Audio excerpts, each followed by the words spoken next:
Dauphin Island is in the crosshairs of almost every storm that affects the Alabama Gulf Coast, and each time the winds and waves climb, the island loses more sand. There are laws to deal with erosion in our neighboring states of Mississippi and Florida, but Alabama lacks the same legal protection. Senate Bill 215 hopes to change that. NBC 15's Cassie Fambro has more on what the bill entails and how it could prevent more of the island from washing away. Cassie? We're standing here on the west end, and every time one of those big storms comes, it takes a little bit more of the west end with it, and that's why locals are hoping SB 215 helps stave off the dire need for more sand. In October, the roads were impassable on Dauphin Island.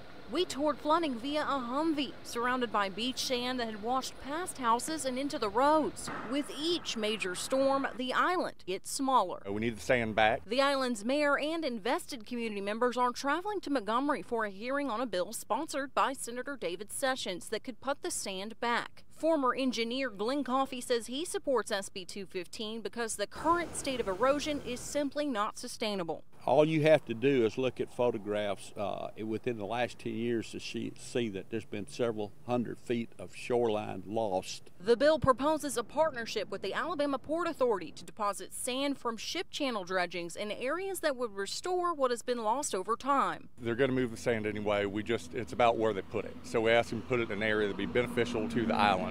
Proponents like Coffey say now is the time to act, especially after Mississippi and Florida already have. No one is given any thought to Alabama coastline, and that's been very frustrating for those of us that have been concerned about the erosion and loss of our beaches. There would be an added cost to change the way the port handles those dredging deposits. We think it's necessary to preserve Dauphin Island. You know, the Port of Mobile is really the economic driver for the state, and we're so glad we have it, and it's important, but Dauphin Island's important too. Supporters of the bill say the added cost is worth the island's future. To me, it should be considered to be part of the cost of doing business for the sand to be placed in the right place. Supporters also say that if they are able to control where that sand goes, it'll benefit other coastal communities like Grand Bay and Bayou La Batre as well. For now, reporting on Dauphin Island, Cassie Fambro, NBC 15.